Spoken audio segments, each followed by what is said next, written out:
My name is Camille. I am 34 years old, and now I live in Seattle, a city where the rains seem to have their own schedule, and the morning air smells like a mixture of sea salt and roasted coffee. However, my roots go back to Portland, a cozy, if sometimes overly quiet city, where I spent my childhood and youth before circumstances, as often happens, turned my life in a different direction. And before we continue, write in the comments from which city you are watching this video. Enjoy watching. Working as a marketing manager for an ambitious technology company required a move, an offer that could not be refused, and I packed up my things and carefully packed my memories and set off towards a new stage.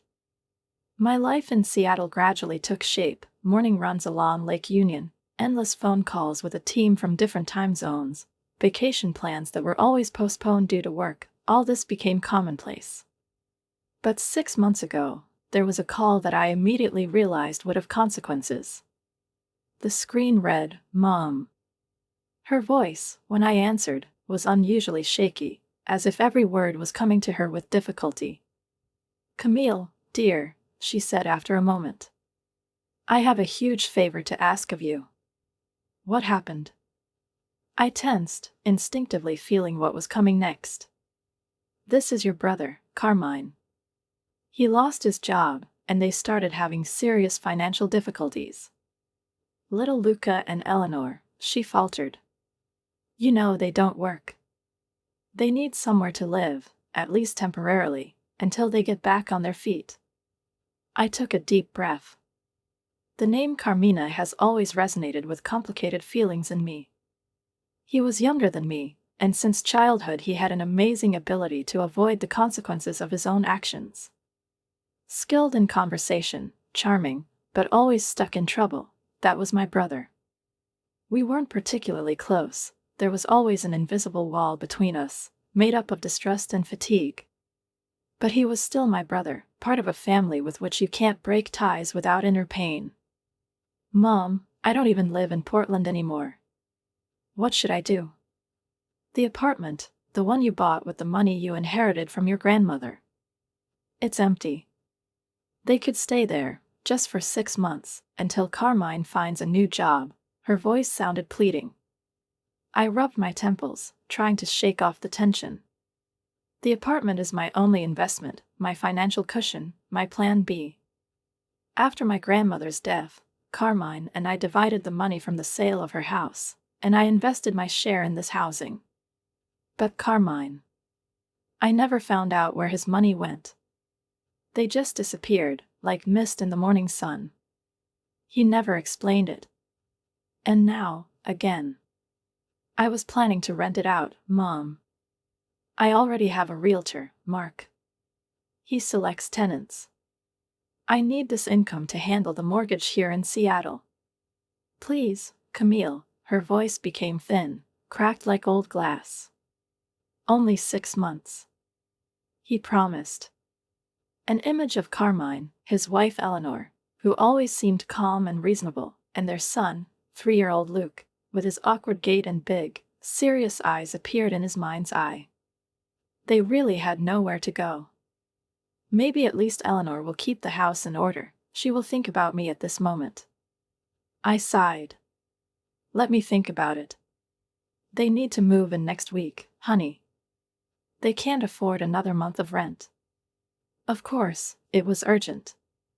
It's never been any other way with Carmine. He always lived in a state on the edge, and every time those around him had to save him. I called Mark that night. "Hey, listen, I need to postpone my rental plans," I said, sitting down on the couch and looking out the window, where raindrops were running down the glass like a clock counting down the minutes until the next compromise. "Really? I have 3 potential tenants already this weekend." "They literally lined up," he replied in surprise. "I know. I'm sorry. My brother needs a place to live. Presumably for 6 months. It's going to cost you, Camille. You're paying $2,100 on your mortgage, aren't you?" "Yes. That's why I wanted to take it."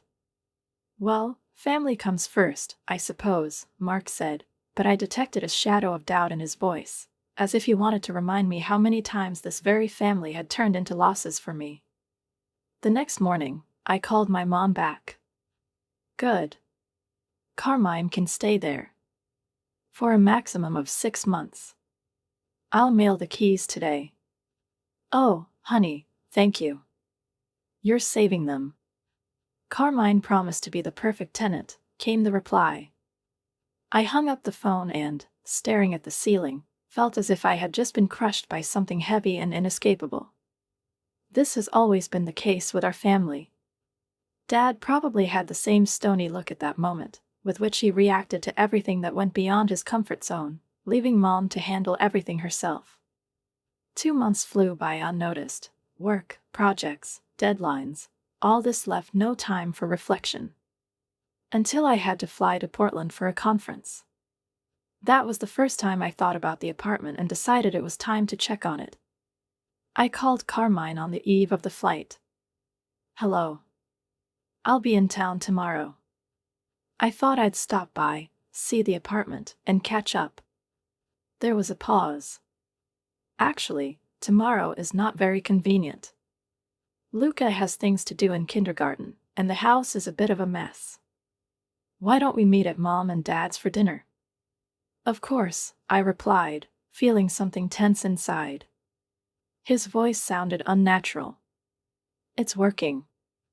After the call, I was left with an unpleasant feeling. It's strange that he doesn't want me to go into my own apartment. Maybe they're just embarrassed. Or maybe not.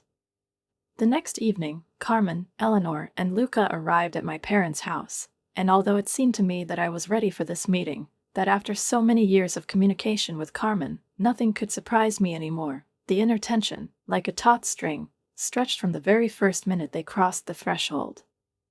Luca, who was now 3 years old, had grown up and changed noticeably since the last time I saw him. He was a lively, active child, restless, with bright eyes and a face full of innocent joy, and while the adults were settling into their usual places in the living room, he was already without waiting for attention. He ran around the room, hiding behind an armchair, peering out from behind a bookcase and laughing loudly. How are things in the apartment? I asked, trying to make the question sound casual, but watching Eleanor's face intently for the slightest signs of discomfort or anxiety, because I thought she would be the one who couldn't hide the truth if something went wrong. It's perfect, Carmen said hurriedly, not even giving his wife time to open her mouth. We really appreciate it, sis. Yes, Eleanor added, smiling, though a little stiffly, it's very convenient, especially in terms of the onion garden.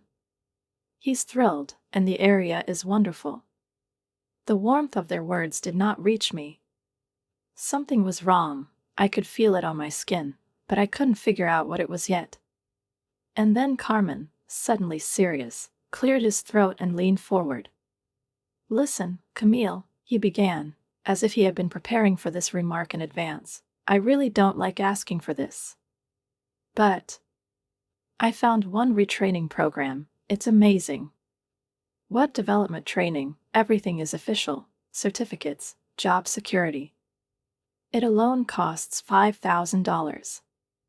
My mouth almost dropped open. 5,000? We were just talking about temporary housing, difficulties, and now the money? I'll pay you back, I promise, he hurriedly continued, noticing my expression. As soon as I start working. It's literally in a couple of months. This is an investment in our future, in the future of my family. I glanced at my parents. Mom, clasping her hands in her lap, was looking at me pleadingly, and Dad, as if he had come to terms with this scenario in advance, was silently looking away. None of this was spontaneous. I realized it right away. The conversation had already taken place, the decisions had been made, and now I just had to subscribe to someone else's scheme. That's a lot of money, Carmine. I tried to stay calm, but my voice was shaking. And if it wasn't for the whole apartment situation, maybe I would. I know. I wouldn't ask if it wasn't really important. This is my chance to change everything, he interrupted, his voice filled with the same conviction that always baffled others. I turned my gaze to Luca, sitting on the floor, sorting through toys and muttering to himself. It wasn't his fault that his father turned out to be a man who was forever in debt to life. I thought about my savings account, which was still afloat, but clearly wasn't out of size. "Okay," I said, not recognizing my own voice. "I'll transfer the money tomorrow." Carmen was beaming and rushed to hug me, hugging me tightly, and it seemed somehow too enthusiastic, almost theatrical. I didn't go into my apartment that time. Something held me back. Some sixth sense told me that it was better to leave everything as it was, not to disturb the peace, not to look behind the curtain ahead of time. I trusted Eleanor to handle everything as usual. And if Carmen really got smart, got trained, and found a job, then everything should be fine. 6 months will pass, and I'll get access to my apartment again, rent it out, and maybe even forget about the whole situation. 4 more months slipped away in a flurry of endless deadlines, strategy sessions, and customer calls. Seattle completely absorbed me, made me forget about Portland, about the apartment, about my brother, about his loud promises. I was almost done with an important presentation when my phone rang and the screen flashed the name of Mark, my realtor and an old friend. "Hi, Camille. I have a short question." His voice was strained, as if he didn't believe what he was about to say. "Did you decide to rent your apartment yourself?" I froze. "What? No. Carmen still lives there." "That's weird," Mark said. "Because I just saw an ad for rent. In the internet. The same apartment, the same photos that we took last year. I'll send you a link." A second later, a message arrived. With trembling hands, I clicked on the link, and my heart immediately started pounding. My apartment. My furniture. My perfectly matched decor, displayed as a romantic nest for short-term rentals, with a description full of hints and admiring views from the window. Perfect for lovers. A cozy bedroom, a double bed, a warm atmosphere, a secluded place for unforgettable nights. Contact person, Carmine Mitchell. His phone number is right there, in black and white. I almost threw up. It was like a current coursing through my veins. My beautiful apartment was used as a watch hotel. How many strangers, have been in my bed, used my things, lived in my life, which I so carefully built. I took screenshots. One by one, carefully, like evidence. I immediately called Mark back. "Did you see that?" I gasped, not recognizing my own voice. "Yes," he said softly. "I don't know what to say." "What are you going to do?" "I'm going to Portland tomorrow," I whispered, already getting up from the table. I hung up the phone and went straight to my boss's office, with only one thought in my head: I need 2 days. Today. Immediately. That same night, I booked the first flight and threw the essentials into my travel bag. I still couldn't sleep. I kept seeing images of strangers walking around my apartment, touching my books, pajamas, and mugs. By morning, when the plane landed in Portland, my shock had turned into rage, pure and throbbing. I took a taxi and drove straight to the house. To my house. An apartment that should have been empty except for Carmen and his family. I still had the key, but I didn't know why, so I decided to knock. And no one answered. I knocked harder, no longer shy about expressing impatience and inner excitement, and after a long, seemingly stretched eternity, during which I managed to make out the peeling paint on the door frame and scroll through all possible scenarios in my head, the door finally opened. A man stood on the threshold, dressed only in light gray, noticeably wrinkled underpants, with an unshaven face and a clearly annoyed expression, as if I had disturbed him in the middle of some important activity, and a woman in a terry cloth, oversized bathrobe, with disheveled hair and wrinkled eyes peered over his shoulder. Who gave her away as nothing more than a nocturnal guest. "Can I help you?" The man asked coldly, as if he had forgotten that he was standing on the threshold of someone else's home. "Yes, actually, this is my apartment," I replied, barely able to contain the growing irritation in my voice. They exchanged glances, briefly, quickly, like conspirators caught red-handed, and in this silent transmission of emotions everything was already red: guilt, fright, and the desire to get out. "We rented it for a day," he finally muttered, lowering his voice, "from a woman named Eleanor. May I see the contract?" My voice sounded dry and almost formal. The man, with obvious reluctance, reached for the phone, swiped his finger across the screen and handed it to me. I quickly scanned the contract, which was signed on some dubious rental platform, with Eleanor's signature at the bottom, crookedly, as if written in a hurry. "Thanks. I'm sorry, but you were tricked. I own this apartment, and Eleanor is my daughter. In law, she has no rights to rent this property," I said, returning the phone. Their faces fell, the man turned pale, the woman covered her mouth with her hand. "Are you serious? Did we pay $150 for the day? I wish I wasn't serious. You should probably get dressed and leave. I need to deal with this situation." They hurriedly packed their things. The woman, without looking into my eyes, hid her underwear in a bag. The man struggled into jeans right in the hallway. When they finally left without saying a word, I was left alone in my apartment, and a feeling of shock washed over me like a wave. Everything was different. The bedspread was different, cheap, with an indistinct pattern, clearly not something I had chosen with love. A few decorative pillows were gone. The apartment smelled strange, as if dozens of strangers had left a piece of their lives here, a mixture of cheap air freshener and something bodily, almost shameful. I pulled out my phone and immediately called Carmine. "Hi, sis," he replied with the same nonchalance that always made me angry, as if everything was fine and he owed nothing. "I thought you were in Seattle." "I'm in Portland. I need to pick up important documents and a photo album from my apartment. I'll come back later today." There was a pause. "Oh, don't worry about it. I can find these things and take them to Mom and Dad," he offered too hastily. "That's so thoughtful," I said, putting sweetness into my voice, like honey hiding poison. It was a trap. These documents and the photo album are fiction. I made them up to see how he'd react. "Great," I continued, "I'll see you at Mom and Dad's later." I hung up the phone and left the apartment. If I had known my brother, and I knew him too well, he would be running in a panic right now to cover his tracks, remove the evidence of his underground scheme and pretend that nothing had happened. I went to the car, parked it so that I could see the entrance to the building, and waited. Of course, 15 minutes later, exactly as scheduled, his blue Honda pulled up.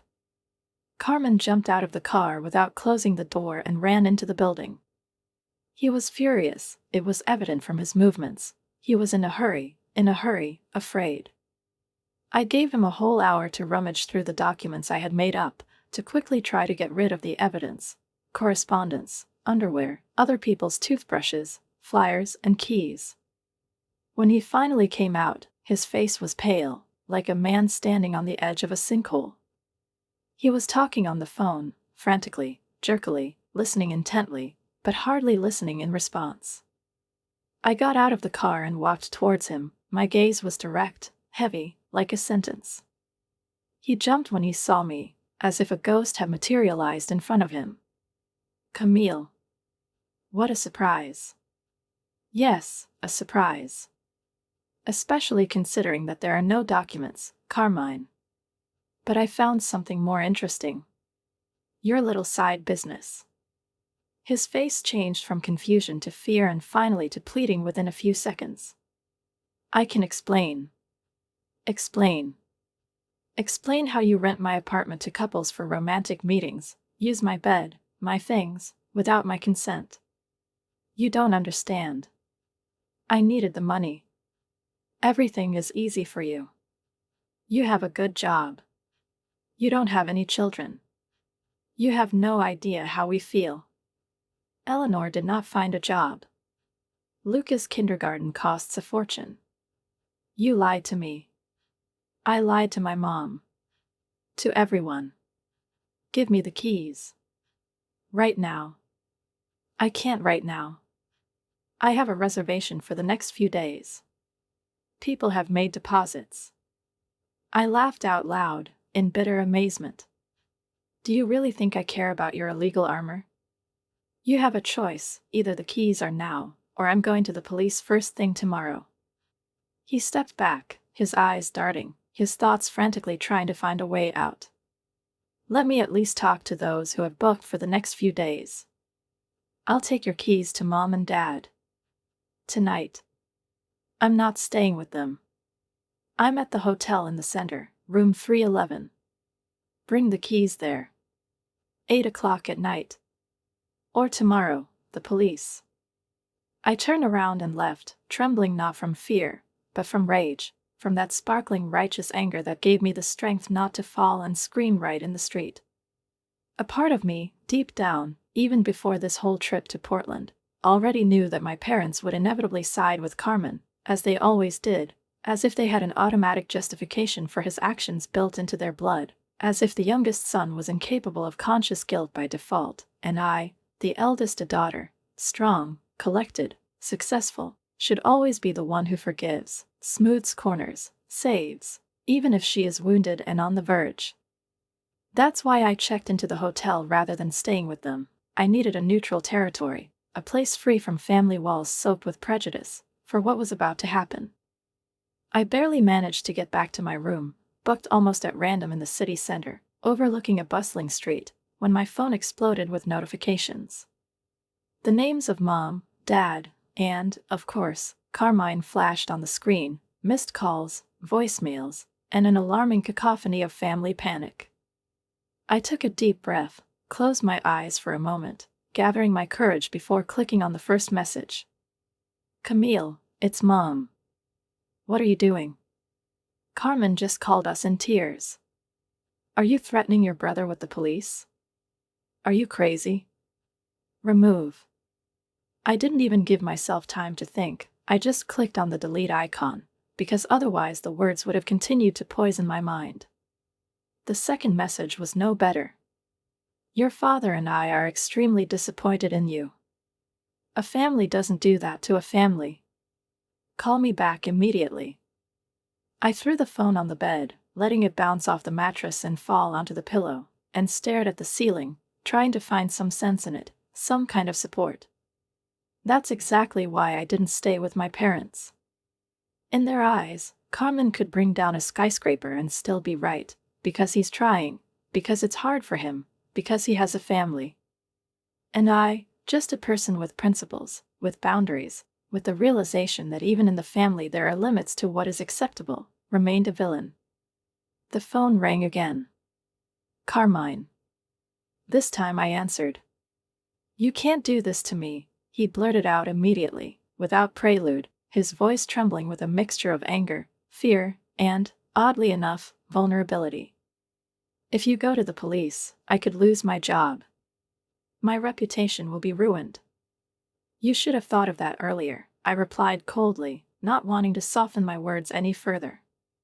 Before you turned my apartment into an hourly paid motel. It wasn't like that. It was just a way to earn some extra money, he explained hurriedly. On your property, yes. Without your permission. Do you have any idea how I feel? How many strangers have I had in my bed, Carmine? I always change the sheets. God, stop it. I shuddered. I need my keys for the next 48 hours. Or I go to the police. And before you call Mom and Dad again, just know that nothing they say will change my mind. I hung up the phone while he was still trying to object, and immediately dialed the number of Alan, my lawyer in Seattle, an old friend whom I trusted as much as myself. I need some advice, I said when he answered, and, almost without breathing, I laid out the whole situation, starting from the moment I found the advertisement for my apartment. You have solid evidence of fraud, Alan replied calmly, matter-of-factly. He posed as a person with the authority to rent out real estate that he does not own, and made a profit from it. Plus, it is likely that he does not report income to the tax service. Criminal and civil liability are quite possible. What should I do? Document everything. Those screenshots you took are already great. If you get the contact of the couple who rented the apartment, and they agree to testify, it will only be a plus. You can file a police report or inform the tax office. Sometimes, however, threats are enough. I will send you a template for an official letter on cessation and abstinence. In it, state clearly that you have evidence and you are ready to file charges. This can quickly cool his ardor. After talking to Alan, I ordered room service, hoping that hot tea and a plate of pasta with Alfredo sauce would help me distract myself a little. But every time I closed my eyes, images rose up in front of me, unfamiliar people, their voices, their smells, their touches to the things I bought. Folded, I chose it with warmth, with thoughts about the future, about myself. It was not just a violation of boundaries, it was an invasion, predatory, rude, depriving me of the right to privacy. There was a knock on the door of my hotel room around 9:30 in the evening. I checked the peephole. Carmine. I opened the door, and without looking me in the eye, he shoved a bunch of keys into my hand and turned, already taking a step away, when I said, "Carmine, wait." He stopped, but didn't turn around. "We need to talk about the damage to my apartment." He turned around, his face tense. "What kind of damage?" "Several items are broken or missing. The apartment is in terrible condition. She needs a general cleaning minimum." "That's not my problem." "Actually, that's your problem. You took over my apartment fraudulently. You used it to make a profit. I have every right to sue you. You got your keys. What else do you need from me?" "I'm going to invite an appraiser. He'll come tomorrow and inspect the apartment to make an objective report on its condition," I said with icy confidence in my voice, watching as Carmen struggled to contain his rage, glaring at me as if I had personally offended him. "If you want to avoid legal action, you will pay for all repairs, as well as compensation for turning my property into a source of illegal income by exploiting it without my consent." Carmen laughed bitterly. The sound of his laughter was dry and sharp, like glass hitting a stone. "You're really cold, isn't it? Mom was right." His words sounded like a slap in the face, echoing painfully inside me, as if he deliberately wanted to hurt what I was trying in vain to keep untouchable. "I'm sorry," I replied, trying to maintain dignity in every word. "I was the one who was deceived, who was taken advantage of. This is my personal space that has been violated, my property used as a source of income without permission. And now I'm cold." He turned away, as if he didn't want to see my words cutting through his usual fabric of excuses like blades. "You've always had it easy," he said over his shoulder. "The perfect Camille with her perfect job and perfect life." "This perfect life is the result of hard work, Carmine," I retorted, holding back a shudder. "Do not lie, do not manipulate, do not deceive loved ones. You know what you've done, and now you're going to be responsible for it. You will receive a letter from my lawyer tomorrow." I slammed the door in his face, and only then did I allow myself to realize how much my hands were shaking with anger, not so much at him as at everything he symbolized: impunity, the habit of taking without asking, and the certainty that everything would be settled for him. The next morning, I went straight to the apartment because I wanted to see everything in the bright light of day, without illusions and self-deception. The damage was even more obvious. The stains on the carpet, which previously might have seemed random, now looked like the result of constant and rough use. My favorite dressing table had a crack that was impossible to miss. There was a strange dent and cut on the sofa, a designer item that I had been saving up for a long time, like a shoe mark or a sharp object. There was a smell in the air, sharp, irritating, a mixture of cheap cologne, powder, and something inexpressibly alien, left by dozens of strangers. I called a professional appraiser, who arrived the same day, examined each room, took photos, recorded the data, and handed me an official report by the evening. He estimated the damage at $10,000, the amount needed to fully restore the apartment to its former condition. I scanned the report and immediately sent it to Alan.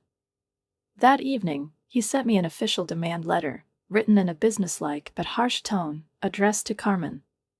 The letter described in detail the material losses, which amounted to $10,000, and additionally required another $10,000 in compensation for moral damage. He was given exactly 1 week to respond before we initiate legal proceedings. It also contained a reference to a potential complaint to the tax service regarding undeclared rental income. I forwarded this letter to Carmen, adding only one short message: "I'm not bluffing." A few minutes later, the phone rang. It was Mom. "What's wrong with you?" she screamed, not even trying to hide her emotions. "A lawyer? $20,000? Are you trying to ruin your brother's life?" "Mom, do you even know what he did?" I said calmly but firmly. "He didn't live in my apartment. He rented it out to couples for daily private meetings. He got money from it. He explained it to us. He needed money." "Me too," I interrupted. "That's why I was going to turn it in legally." "He lied to you. He lied to me. And he used my property without my knowledge. It's illegal, Mom. He's your brother. He made a mistake. The mistake is to forget to turn off the stove or not return the book to the library. What he did was a deliberate deception. And it lasted for months." Mom's voice softened slightly, but not so much that her words didn't cut to the quick. "Camille, please. It will ruin him. You have a good job, you don't need this money. It's not about the money. It's about respect. Within the borders. In responsibility. He needs to understand that you can't just take what you want and lie to get it. We raised you better than that," she said coldly. "Your father and I are very disappointed in you." She hung up the phone before I could even breathe, let alone explain myself.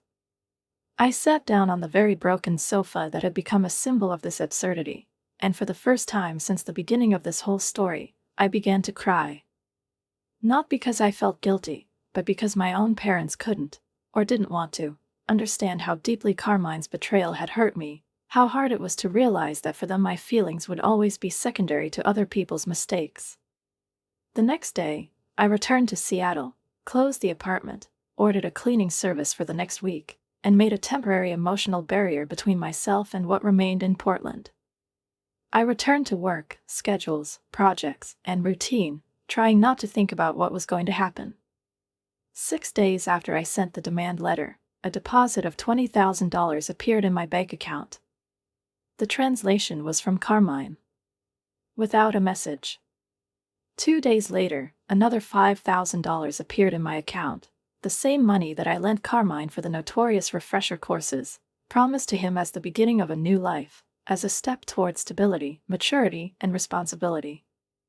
In theory, I should have felt relief, maybe even some kind of moral satisfaction, but, to tell the truth, at that moment I was overcome not so much by a feeling of justification as by a deep, viscous, relentless sadness, the one that does not come immediately, but gradually, like an autumn mist, and penetrates into every thought. In every conversation with myself. How did we get to this point? How did a once loving, albeit imperfect family turn into this battlefield, where instead of words, accusations, instead of support, silence, instead of unity, bitterness and alienation? I hadn't spoken to my parents for more than a week, and it was probably the longest time we'd ever spent without any communication, no short messages, no random calls, no familiar "how are you?" And Carmine. I couldn't even think about him without a painful mixture of anger and betrayal, without the feeling that he hadn't just let me down, but had trampled on the trust that was already struggling to stay afloat. What hurt the most was that neither he nor my parents seemed to understand how deeply the wound had been inflicted, how insulted I felt. To them, I was just someone who couldn't let go, who took things too seriously, who, as always, exaggerated. But they didn't see what I saw: strangers in my bed touching my personal belongings, rushing through my apartment like through a hotel room.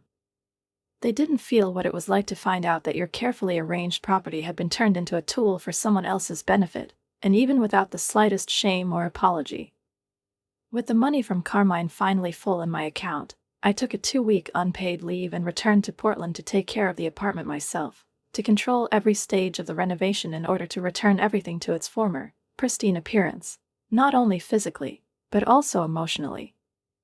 I hired contractors, selected new pieces of furniture to replace the damaged ones, reviewed every element of the decor, ensuring that the apartment became my space again, and not a faceless rented territory. The general cleaning lasted 3 days, 3 long, exhausting days filled with the noise of machinery, the smells of cleaning products, and the constant internal struggle between anger and the desire to forget everything. All these days, I haven't contacted my parents, and they haven't tried to contact me. Almost 3 weeks have passed, and this silence, ringing, tense, oppressive, has become the loudest confirmation of how far we are from each other. As for Carmine, I didn't know anything about his current situation, and to be honest, I didn't really care. Betrayal was still too fresh, too raw, like an open wound that hadn't been treated. When the repairs were fully completed, I called Mark. "The apartment is ready," I said. "I need good tenants. Stable couple, job, long-term contract." "I have just such," he replied. "Both teachers, married for 5 years, no children yet. Excellent credit history. I can arrange a meeting for you next week." So I signed a 2-year lease with Thomas and Ella Chin, a couple who from the very first minute seemed to me exactly the one I had hoped to find from the very beginning. They were polite, organized, interested in the area, and even asked in advance if the shelves could be hung if everything was approved.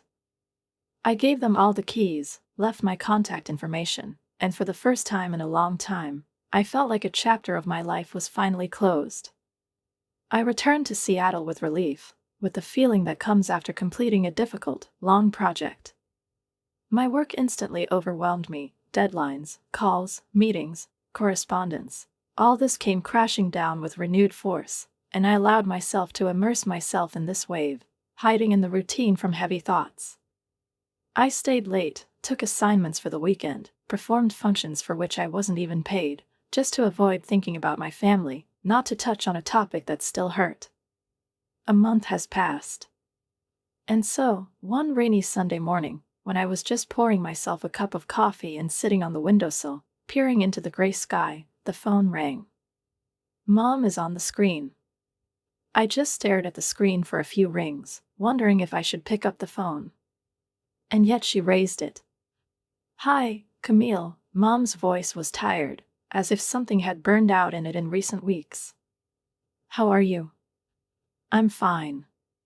I work a lot," I replied simply. There was an awkward pause, as often happens after a long silence when you don't know where to start. And then Mom spoke again, her voice quieter. "There's something you should know. Carmine confessed to us last week. He and Eleanor bought an apartment 6 months ago, right after he asked you for that one. With a mortgage, yes. And he didn't lose his job. They had no financial difficulties." I sat down. My heart skipped a beat, and then it shot forward. It was all a lie. All. They bought it right before he asked to move in with you. He rented out your apartment to pay for their new one. It was all a scheme, Camille. I laughed bitterly. Not because it was funny, but because I just couldn't react any other way. Wow. We didn't know," Mom said quickly. "He lied to us, too. Your father and I had a serious fight. We told him that if he did not return every penny, we would stop communicating with him." I was silent. I didn't know what to say. Part of me felt relieved that my parents had finally seen Carmine without embellishment. The other part. I felt such deep sadness that everything had to come to this. "I'm sorry that we didn't believe you," Mom continued quietly, her voice no longer condemning as before, but with that rare shade of sincere remorse that cannot be faked. "We should have listened to you. We should have from the very beginning." "Yes, we should have," I said, not trying to soften the words, because they were the truth, bitter, naked, and simple. The thought that they were beginning to understand now was a relief, but it was too late to pretend that nothing had happened. Are you not ready to let go completely? Will you come soon? Your father misses you. I was silent for a moment, then cautiously said, maybe I need some time. After the phone went silent and the beeps died down, I sat in my apartment in Seattle, looking out the window at the raindrops slowly sliding on the glass, and thought about everything that had happened in recent months. Everything seemed surreal, as if someone had written an absurd script in which I was supposed to play the main role, even though I didn't want to. It wasn't a life, but a bad movie with an overly twisted plot, with betrayals, revelations, estranged parents, and a brother whom, as it turned out, I didn't know at all. 3 months have passed. I gradually began to reconnect with my parents, although there was still some tension between us, like a thread ready to snap at the slightest wrong word. We spoke neutrally, carefully, as if skirting a minefield, carefully avoiding any mention of Carmine. I visited them twice, and each time I asked them to tell me in advance if my brother would be there, arranging trips so as not to cross paths. I wasn't ready for the meeting, and maybe he wasn't either. And then, one of the usual days, I looked into my bank account and saw 3 transfers of $5,000 each from Carmine. No message, no explanation. Just the money. I stared at the screen, not knowing how to interpret this gesture.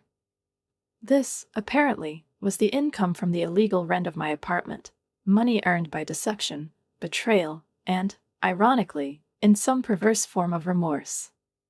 But I couldn't accept them. I didn't need them.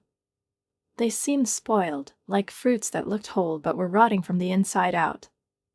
I thought about it for a few days, and eventually transferred all $15,000 to the Children's Hospital Fund.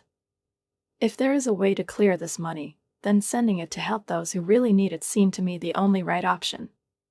I wrote a letter to my parents explaining what I had done with the money, without reproaches, just the facts.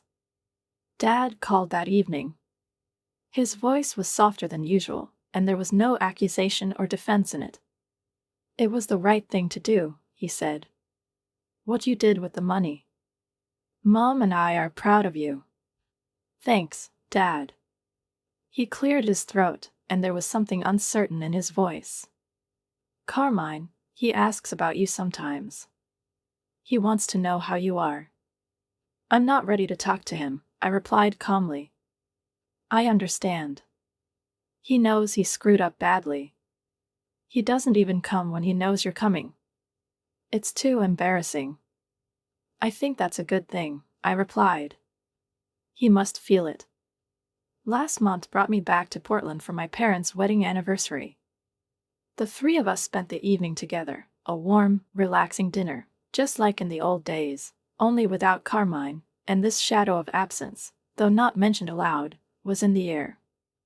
As I was helping my mom wash the dishes, she casually said, Carmine and Eleanor are expecting another child. That's nice, I replied without looking up, concentrating on the plate I was wiping. He's changed, Camille. All of this, it shook him up. He became different. More mature. I nodded, not saying a word. Not because she didn't believe him, but because she didn't know what to say. Do you think, will you ever forgive him? What is it? She asked, and there was no pressure in her voice, but a quiet hope. I put down the towel and looked into her eyes. Maybe. Someday. But not now.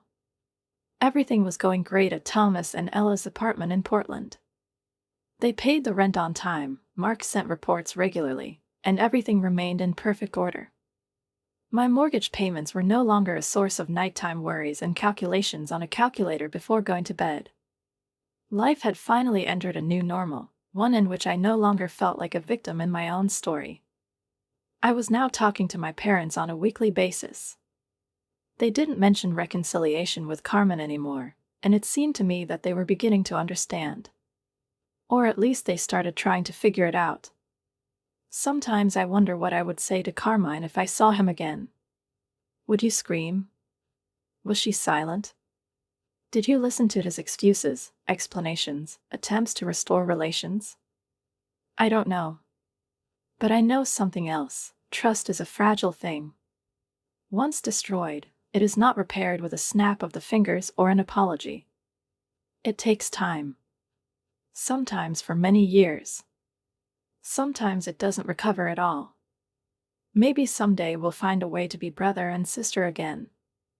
Maybe over time, the sharp edges of memories will smooth out, and we will be able to talk without feeling the burning pain. But not yet.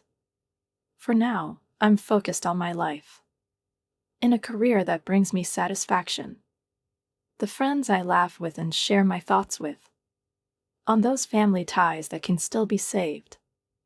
If this whole ordeal has taught me anything important, it's that the hardest thing is to set boundaries with those you love the most. But it is precisely these boundaries that are most necessary. Write a comment on what you think about this story and don't forget to subscribe to the channel and like it. See you soon.